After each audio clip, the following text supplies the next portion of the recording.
What happens when you choose your ex as your best friend, ignoring your fiancé's warnings, only to have him walk out, not with drama, but with cold, legal finality?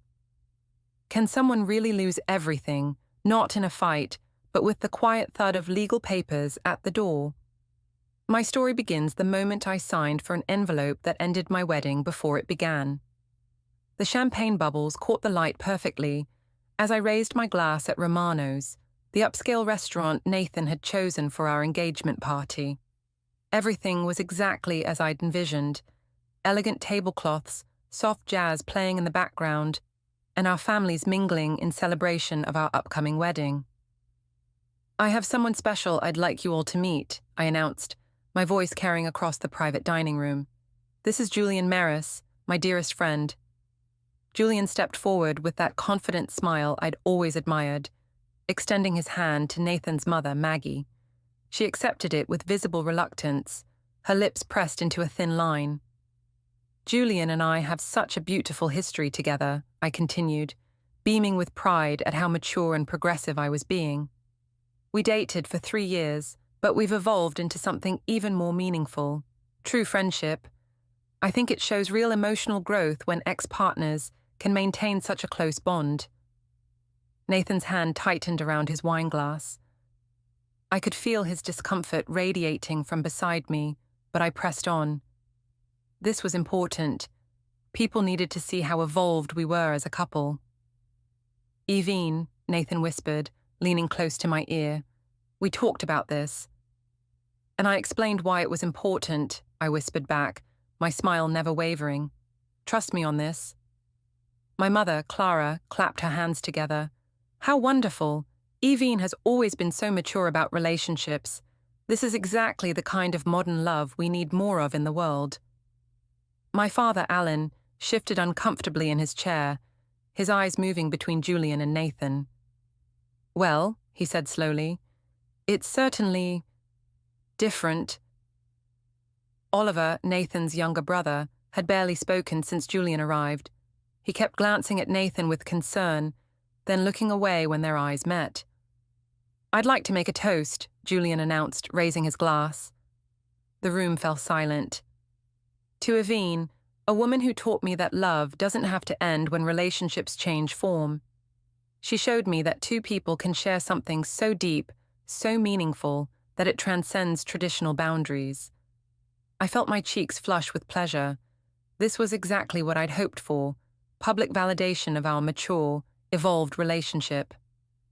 "Evine and I share memories that will always be precious to us," Julian continued, his eyes meeting mine. "Late nights talking about our dreams, that trip to Cabo where we watched the sunrise together, the way she used to curl up against me during thunderstorms." Nathan's chair scraped against the floor as he stood abruptly. "Excuse me," he muttered, walking toward the restroom. "Before we dive deeper into the story, I have one small request. Please subscribe, drop a like, comment, and hit that hype button to boost this channel so more people can discover these incredible stories." "Nathan's just overwhelmed by emotion," I explained to the table, though I could see the uncomfortable glances being exchanged. "He's not used to such openness about feelings." Maggie set down her glass with a sharp clink. "Evine, dear, perhaps we could discuss more appropriate topics for an engagement celebration." "What's inappropriate about friendship?" I challenged, feeling defensive.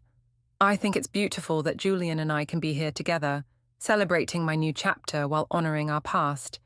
It shows how secure Nathan and I are in our relationship." "Does it?"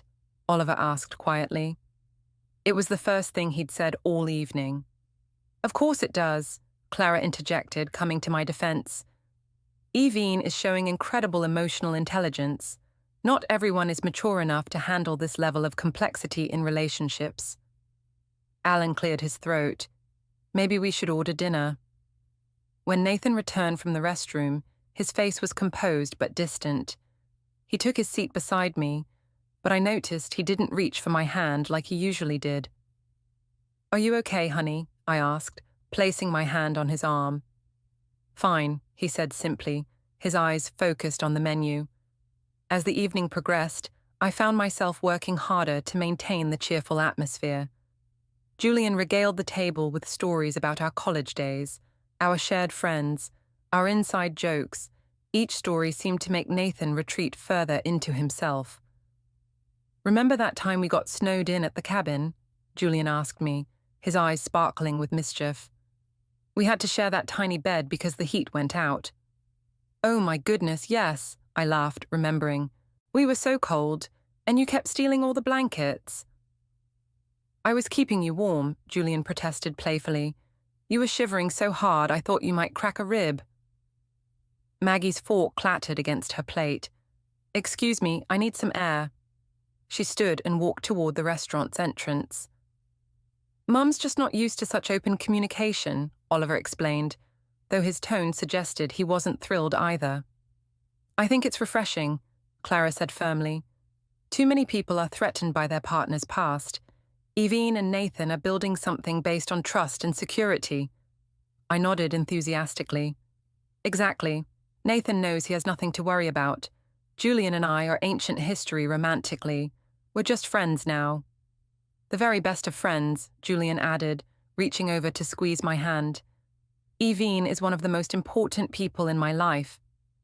Nathan's jaw tightened almost imperceptibly, but he said nothing. As dessert was served, Julian stood again. "I hope you don't mind if I share one more toast," he said. "This one's specifically for Nathan." Nathan looked up, his expression carefully neutral. "Nathan, you're getting an incredible woman," Julian said. "Evine is loyal, passionate, and deeply loving. She has this amazing capacity to care for multiple people in different ways. I hope you appreciate how lucky you are to be chosen by someone with such a big heart." The words hung in the air like a challenge. Nathan stared at Julian for a long moment, then raised his glass mechanically. "To Evine," he said quietly. After dinner, as we said our goodbyes in the parking lot, I pulled Nathan aside. "That went well, don't you think?" I asked, searching his face for approval. Nathan was quiet for a long moment. "Evine, do you need me at all?" "What do you mean?" "I mean, do you actually need me in your life, or am I just convenient? Because tonight, listening to Julian talk about your history, your connection, your special bond, I felt like a stranger at my own engagement party." I felt a flash of irritation. "You're being dramatic. Julian was just being friendly. I can't help it if you're threatened by my ability to maintain healthy friendships with people from my past." "Threatened?" Nathan's voice was very quiet. "Is that what you think this is?" "I think you're letting your insecurity get in the way of celebrating our love," I said firmly. "Julian is my friend, that's all. If you can't handle that, then maybe you need to examine why you're so lacking in confidence." Nathan stared at me for a long moment, then nodded slowly. "Maybe I do," he said. As we drove home in silence, I felt satisfied that I'd stood my ground. Nathan would come around once he realized how foolish his jealousy was. After all, I was marrying him, not Julian. That should be proof enough of my commitment. But as Nathan's hand slipped away from mine when I reached for it, I felt the first tiny crack in my confidence. 3 days after the engagement party, I sat in my parents' kitchen, stirring sugar into my coffee, while my mother bustled around preparing lunch. The morning sun streamed through the yellow curtains, casting everything in a warm, optimistic glow. "I've been thinking," I announced, "about the wedding ceremony." "Oh?" Clara looked up from chopping vegetables, her face brightening. "What about it, sweetheart?" "Well, you know how Dad's supposed to walk me down the aisle?" I took a sip of coffee, gathering my courage for what I knew would be a revolutionary idea. "I think I want to do something different. Something that really represents who I am as a person." Alan looked up from his newspaper, his reading glasses sliding down his nose. "Different how?" I took a deep breath. "I want Julian to walk me down the aisle." The kitchen fell silent except for the tick of the clock on the wall. Clara's knife stopped mid-chop and Alan slowly folded his newspaper. "Julian," Clara repeated carefully. "Your ex-boyfriend, Julian." "My best friend Julian," I corrected. "Think about it. Traditionally, the father gives away the daughter like property." But Julian represents my journey, my growth as a person. He's been there through my transformation from who I was to who I am today. It's symbolic of how I'm not being given away, but choosing to move forward with the blessings of everyone who's helped shape me. Clara's face lit up with understanding. Oh, Evine, that's beautiful. It's so progressive, so meaningful. Clara, Alan said quietly, his voice carrying a warning. No, Alan, listen to this, Clara continued, turning to face him fully. Our daughter is rewriting the rules of love and marriage. She's showing that we can honor all the relationships that have made us who we are. Alan set down his paper completely. Evine, honey, I need you to think about how this will look. Look to whom? I challenged. To people who are stuck in outdated thinking about relationships. To your fiancé, for starters, Alan said. To his family, to our friends, to everyone who'll be at that wedding. If they can't appreciate the beauty of what I'm trying to do, that's their limitation, not mine, I said firmly. This is about authenticity, Dad. This is about being true to myself and my values. Clara sat down beside me, taking my hands in hers. I think it's incredibly brave, she said. You're refusing to let society's narrow definitions limit your expression of love. Have you discussed this with Nathan? Alan asked. I shifted uncomfortably. I wanted to talk to you both first, but Nathan will understand. He loves me for who I am, and this is who I am, someone who doesn't let convention dictate my choices. Evine, Alan said slowly, I've been married to your mother for 34 years. I've learned a thing or two about relationships, and what I've learned is that marriage requires compromise, consideration for your partner's feelings, and sometimes putting their comfort above your own desires. That sounds like you're asking me to betray my authentic self to make other people comfortable, I replied. I won't do that. I won't start my marriage by pretending to be someone I'm not. Clara squeezed my hands. Your father means well, but he's thinking like someone from his generation. You're pioneering a new way of loving, sweetheart. Not everyone will understand it right away. That evening, I invited Nathan over for dinner. I'd prepared his favorite meal, grilled salmon with asparagus, and opened a bottle of the wine we'd shared on our first date. I wanted everything to be perfect when I shared my idea. This is delicious, Nathan said, though I noticed he was eating mechanically, his mind clearly elsewhere. I'm glad you like it, I said, reaching across the table to touch his hand. I wanted tonight to be special, because I have something exciting to share with you. Nathan looked up, and for a moment, I saw a flicker of hope in his eyes. Oh? I've been thinking about our wedding ceremony, and I've come up with the most beautiful idea. I took a deep breath, my excitement building. Instead of my father walking me down the aisle, I want Julian to do it. Nathan's fork stopped halfway to his mouth. He set it down carefully on his plate and looked at me with an expression I couldn't quite read. Julian, he repeated. Yes, isn't it perfect? It represents my journey, my growth, my refusal to be bound by patriarchal traditions. Julian has been such an important part of my becoming who I am. Having him escort me to you would be like bringing all the pieces of myself together in one beautiful moment. Nathan was very quiet for a very long time. When he finally spoke, his voice was barely above a whisper. Evine, do you hear yourself right now? What do you mean? I mean, do you understand what you're asking? You want your ex-boyfriend, a man you dated for 3 years, a man you lived with, a man you were intimate with, to walk you down the aisle at our wedding. I felt a flash of irritation at his tone. You're reducing it to something crude when it's actually beautiful and meaningful. Meaningful to whom? Nathan asked. To you and Julian? To anyone who understands evolved relationships, I said. Nathan, this is exactly what I was talking about the other night. You're letting your insecurity cloud your judgment. Nathan stood up from the table, walking to the window that overlooked the street. He stood there for a long moment, his shoulders tense. My insecurity, he said finally. That's what you think this is? I think you're threatened by my past and my ability to maintain healthy connections with people who've been important to me, I said.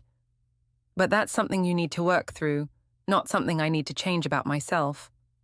Nathan turned around, and I was surprised to see that his expression wasn't angry. It was sad. Evine, I need to ask you something, and I need you to really think before you answer. Okay. If Julian asked you to choose between him and me, who would you choose? The question caught me off guard. That's not fair. That's not a choice I should ever have to make. But if you had to? I shouldn't have to, I insisted. The fact that you're even asking shows that you don't understand what Julian and I have. It's not competitive with what you and I have. It's completely different. Different how? I struggled to find the words. Julian understands parts of me that... Look, we have history together. We've shared experiences that shaped who I am. That doesn't threaten what we have. It enriches it. Nathan nodded slowly. I see. Do you? Because I really need you to understand this. Julian walking me down the aisle isn't about him. It's about me refusing to be limited by other people's narrow thinking. And what I want doesn't matter. Of course it matters, but not more than my right to be authentic. Nathan returned to the table, but he didn't sit down. Instead, he picked up his jacket from the back of his chair. Where are you going? I asked. Home, he said quietly. I need to think. About what? Nathan, this is simple. You either trust me or you don't. He paused at the door. Evine, I do trust you. That's not what this is about. Then what? It's about respect, he said. And I'm starting to realize that we have very different ideas about what that means. After he left, I called my mother. He'll come around, Clara assured me. Men sometimes need time to process new ideas. You're challenging him to grow, and that can be uncomfortable. I just don't understand why he can't see how beautiful this is, I said. Because he's thinking like a traditional man instead of an evolved partner, Clara replied. But that's okay. You can help him learn. As I got ready for bed that night, I felt confident that Nathan would understand once he had time to really think about it. After all, he'd chosen to be with me because of who I was, not despite it. And this was exactly who I was. Someone who refused to be limited by conventional thinking about love and relationships. But as I lay in bed, staring at the ceiling, I couldn't shake the image of the sadness in Nathan's eyes when he'd asked if I would choose Julian over him. It wasn't the right question. It missed the entire point of what I was trying to do. Still, something about the way he'd looked at me made my chest feel tight with an emotion I couldn't quite name. The wedding rehearsal was scheduled for Friday evening at St. Mary's Church, the same place where Nathan's parents had been married 32 years ago. As I walked through the heavy wooden doors with Julian beside me, I felt a surge of pride at how perfectly everything was falling into place. This is beautiful, Julian said, his voice echoing slightly in the vaulted space. Very traditional. Are you sure you want to shake things up in a place like this? Especially in a place like this, I replied firmly. This is exactly where people need to see that love can't be contained by old rules. Nathan was already there with Oliver and the minister, Father McKenna, a kind-faced man in his 60s who'd known Nathan's family for years. When he saw Julian and me enter together, his eyebrows rose slightly. Evine, Nathan said, his voice carefully neutral. I wasn't expecting Julian to be here for the rehearsal. Of course he needs to be here, I said, surprised Nathan hadn't thought of this himself.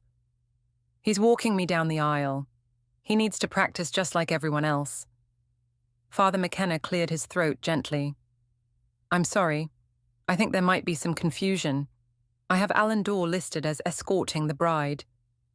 There's been a change, I announced confidently. Julian Maris will be walking me down the aisle instead. The silence that followed was broken only by the sound of the church door opening. My parents entered, followed by Nathan's family. Maggie took one look at Julian, and her face went pale. What is he doing here?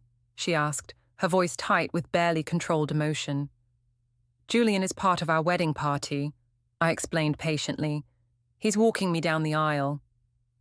Over my dead body, Maggie said flatly. Mum, Oliver warned quietly, but his eyes were sympathetic to her position. Mrs. Cole, I said, trying to keep my voice calm and reasonable. I understand this might be different from what you're used to, but… Different? Maggie's voice rose slightly. You want your ex-boyfriend to walk you down the aisle at my son's wedding, and you think that's just different? Clara stepped forward, her chin raised defiantly. Maggie, I think you're overreacting. Evine is making a beautiful statement about modern love. She's making a mockery of the institution of marriage, Maggie shot back. Father McKenna raised his hands peacefully. Perhaps we could discuss this privately. There's nothing to discuss, I interrupted. This is my wedding, and I'll decide who participates in it. Nathan, who had been silent throughout this exchange, finally spoke. Actually, Evine, it's our wedding. Of course it is, I said quickly, and you support my decision, right? Nathan looked at me for a long moment. Do I have a choice? You have the choice to trust me and support me, or to let your family's narrow-mindedness influence you. Narrow-mindedness? Maggie's voice was dangerously quiet. Young lady, I have been nothing but welcoming to you, but I will not stand here and watch you humiliate my son. How is honoring my authentic self humiliating to Nathan? I demanded.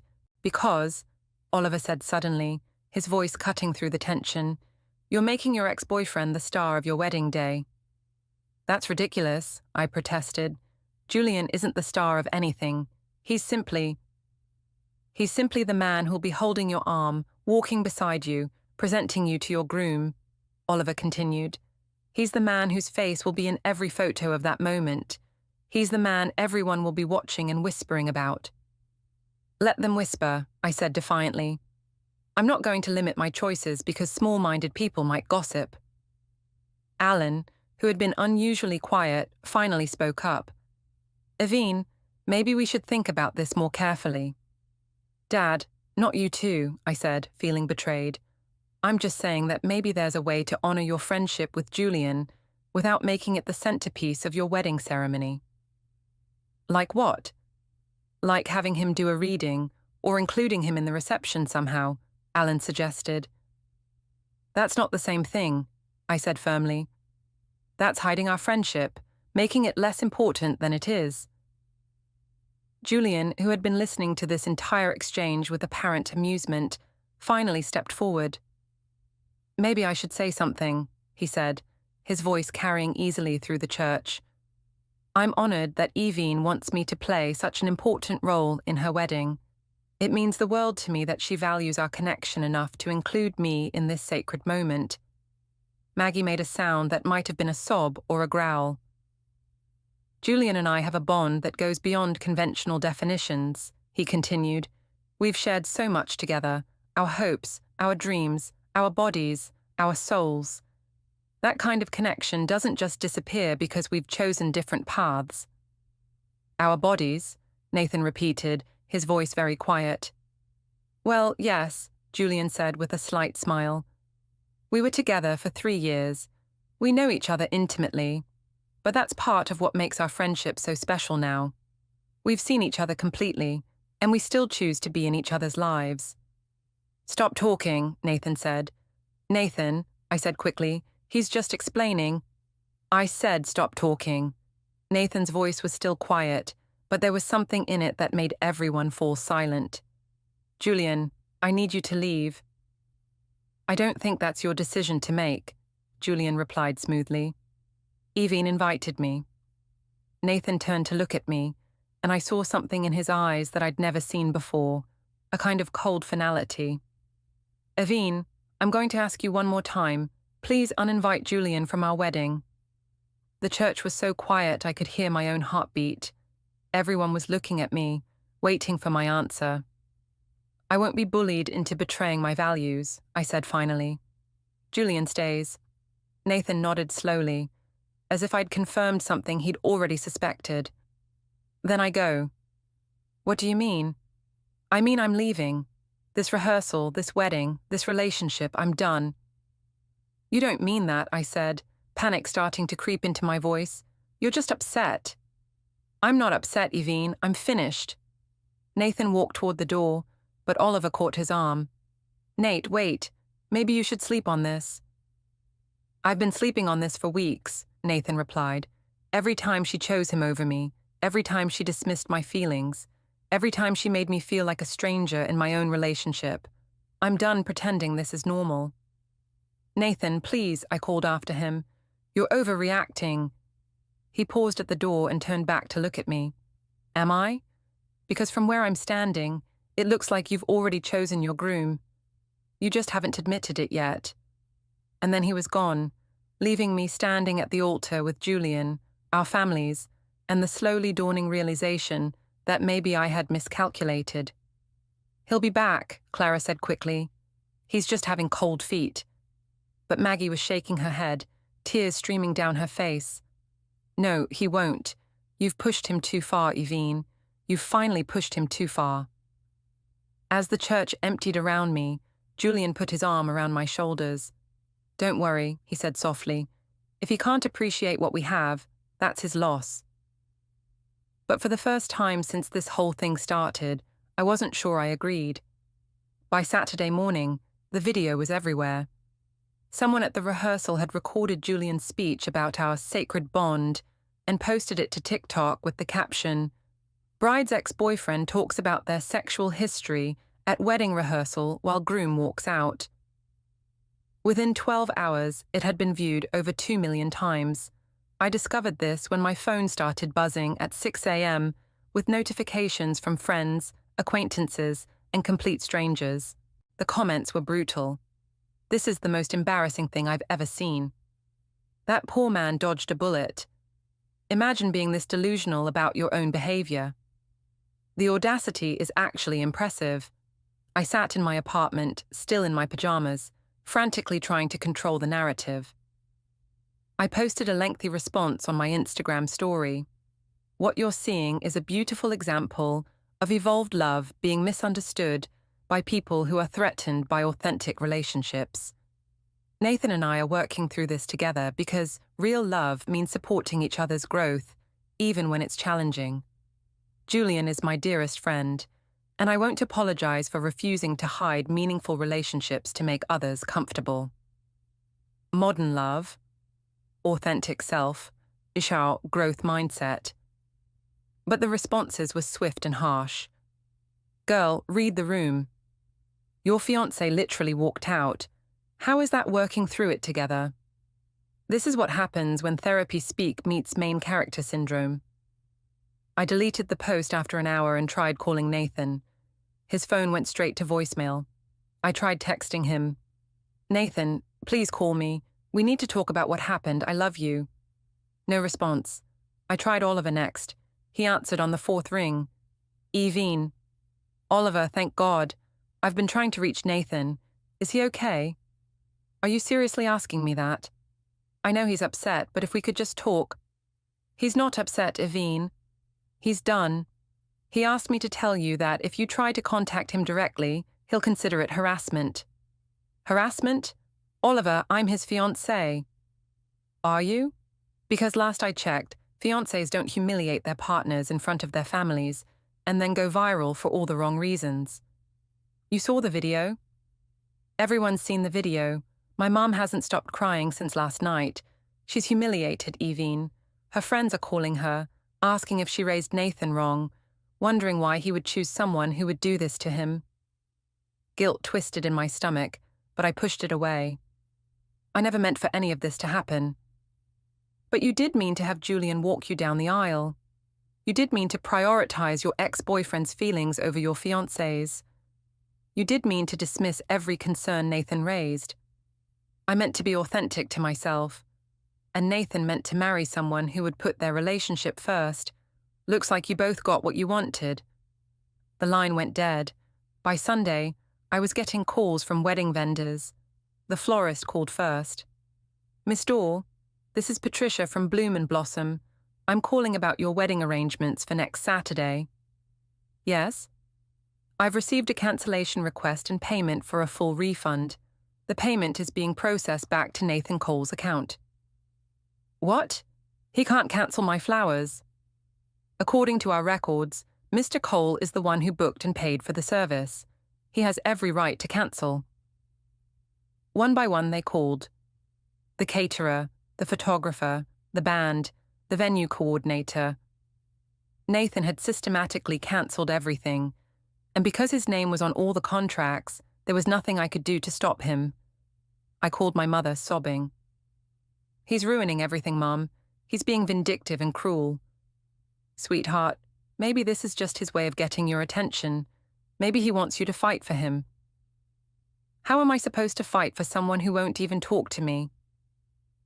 Show him that you choose him. Publicly. Make a grand gesture. That evening, I went live on Instagram.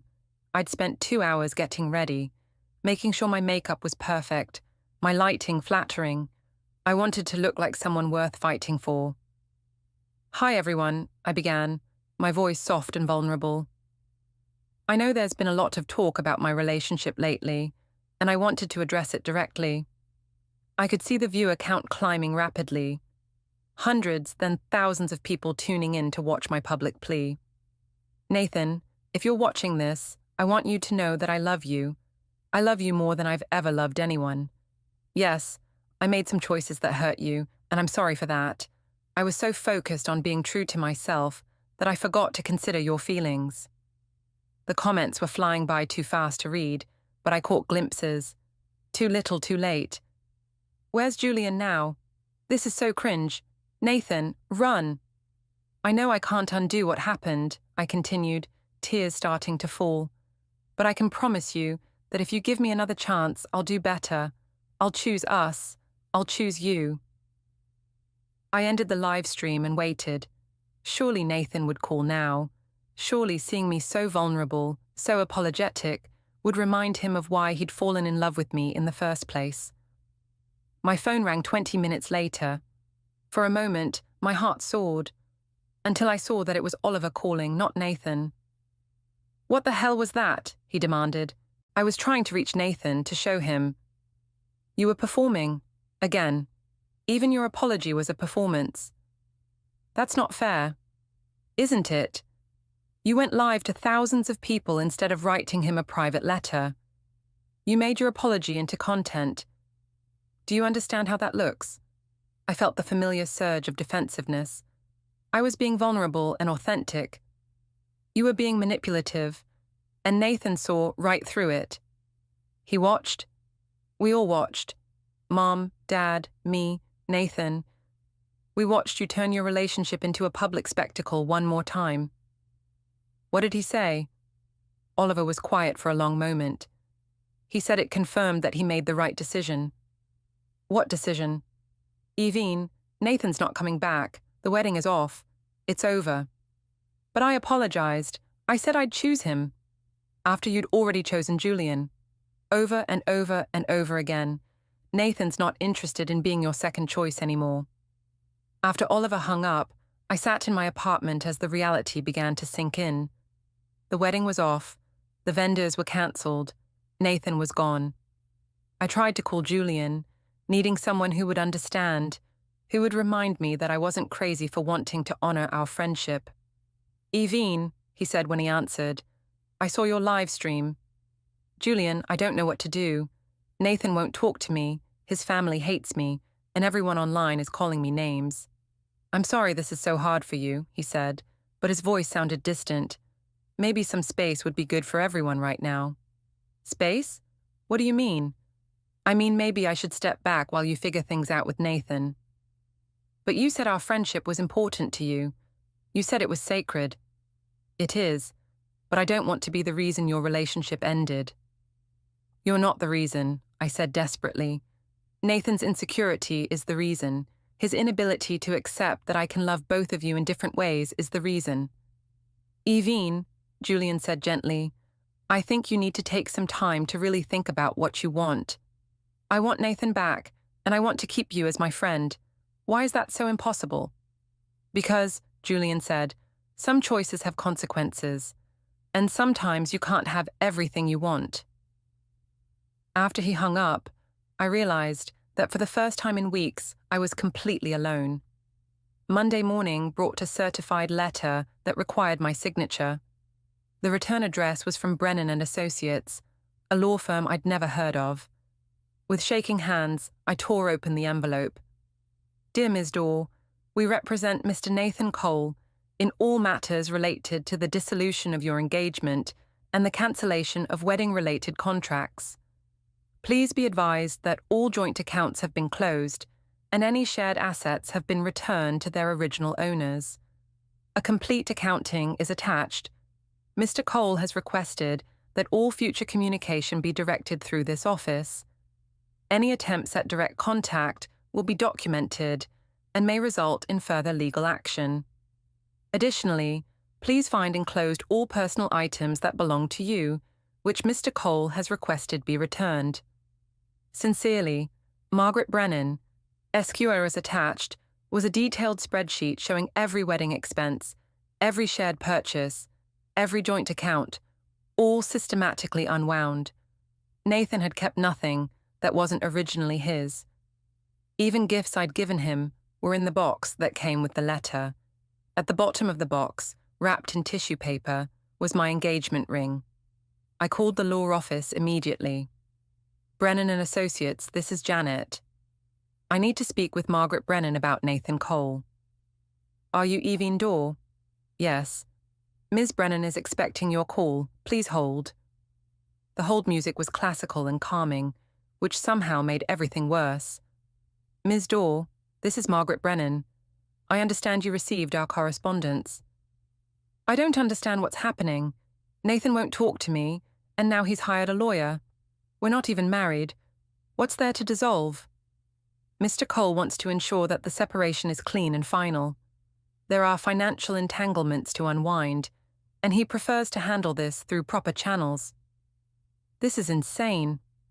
We had a fight about my friend, and now he's treating me like I'm some kind of criminal. Ms. Dorr, I'm going to be very clear with you. My client has been more than generous in this situation. He's absorbed the financial losses from the cancelled wedding, returned all your personal property, and asked for nothing in return except to be left alone. But I love him. I made mistakes, but I love him. That may be true, but Mr. Cole has made his decision. Any further attempts to contact him directly will be considered harassment. Harassment? I'm trying to save my relationship. Ms. Dorr, the relationship is over. Mr. Cole has been very clear about this. I strongly advise you to accept that and move on. Can I at least write him a letter? Can you make sure he gets it? There was a pause. You may send one letter through this office. 1. After that, any further communication will result in a restraining order. Do you understand? Yes. Good day, Ms. Dorr. I spent 3 days writing that letter. I wrote draft after draft, trying to find the words that would make Nathan understand, that would bring him back to me. I told him I loved him. I apologized for hurting him. I promised to change, to put our relationship first, to cut Julian out of my life if that's what it took. I told him about the video going viral, about how humiliated I felt, about how I finally understood what he'd been trying to tell me. I begged him for another chance. I sent the letter on Thursday and waited. Friday afternoon, I received a response. Not from Nathan, but from his lawyer. Ms. Dorr, your letter has been received and reviewed. Mr. Cole has asked me to convey that while he appreciates your apology, his decision remains unchanged. He wishes you well in your future endeavors and asks that you respect his need for privacy and space. Please consider this matter closed. Sincerely, Margaret Brennan, Esky. That evening, I got a call from my father. Evine, I think you need to come home for a while. Why? Because you're all over social media, and it's not getting better. Someone found your LinkedIn and started calling your work. Your mother's been fielding calls from relatives who saw the video. This has gotten out of hand. It'll blow over, Dad. These things always do. Will they? Because I just got a call from Jim Morrison. You remember, Nathan's dad's business partner. He wanted to know if our family had always been unstable or if this was a recent development. The words hit me like a slap. That's not fair. Fair or not, it's reality. Your choices have consequences, Evine.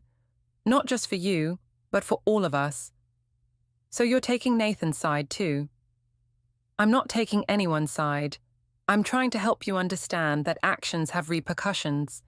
Nathan didn't create this situation, you did, and now you have to live with the results. After I hung up, I sat in my apartment, really looking around for the first time in days. It was a mess. Dishes piled in the sink, clothes everywhere, empty wine bottles on the counter. When had I stopped taking care of myself? I picked up my phone and scrolled through the comments on my various social media posts. They were still coming, days later. This is what happens when you don't have boundaries. Nathan dodged a bullet. The second-hand embarrassment is real. Imagine being this delusional. She really thought she could have her cake and eat it too. I started to type a response, something about how they didn't understand the full story, but then I stopped. What was the full story? That I'd prioritized my ex-boyfriend's feelings over my fiancé's, that I'd dismissed Nathan's concerns as insecurity, that I'd made our private relationship drama into a public spectacle. For the first time, I tried to see the situation from Nathan's perspective. How would I have felt if he'd insisted his ex-girlfriend walk him down the aisle? If he'd dismissed my concerns and called me insecure? If he'd made speeches about their sacred bond and intimate connection at our wedding rehearsal? The answer made me feel sick. I looked at the engagement ring sitting on my coffee table, catching the light from the lamp. Nathan had chosen it so carefully, taking me to 3 different jewelry stores until we found the perfect one. He'd been so excited when I said yes, so proud to introduce me as his fiancée. And I'd thrown it all away for what? For Julian, who disappeared the moment things got difficult, for the principle of authenticity, which now seemed like a fancy word for selfishness. My phone buzzed with a text from an unknown number. "This is Oliver. Nathan asked me to let you know he's moving to Portland next month for a job opportunity. He won't be in town much longer, so if there's anything you need to resolve, now's the time. This is the last message you'll get from either of us." Nathan was leaving. Not just our relationship, not just our shared social circle, but the entire city. He was starting over completely, erasing every trace of what we'd had together. I stared at that message for a long time, finally understanding that this wasn't a fight we were having. This wasn't a rough patch we'd work through. This was an ending, final and complete, and I had no one to blame but myself. The final papers arrived on a Tuesday morning in November, exactly 1 month after what should have been our wedding day. I signed for the thick envelope with hands that had stopped shaking weeks ago. I'd moved past the acute panic into a kind of numb acceptance. Inside was a comprehensive non-disclosure agreement, along with a settlement that was far more generous than I deserved. Nathan was paying me $10,000 to never publicly discuss our relationship, never use his name in any social media posts, and never contact him or his family again. "He's paying me to disappear," I said to my empty apartment. Nathan's NDA wasn't just about keeping you quiet. It was him taking his privacy back, in writing, with a $50,000 penalty if you posted anything about him again. Then the letter made it worse in a different way. He wasn't angry anymore. He was clear. He said he loved you, but you stopped respecting him. He said you kept choosing other people's comfort over his, and you wanted to be loved without having to choose him in return. Then he drew the final boundary.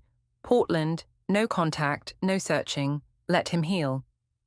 You packed the ring, the photos, the little memories into a box because you couldn't destroy them, but you also couldn't keep them close. The money sat there like a weight until you finally did something clean with it, half to a women's shelter, half to therapy, like you were trying to buy yourself a new beginning the right way. And therapy put words on what you'd avoided for months. Julian wasn't a best friend.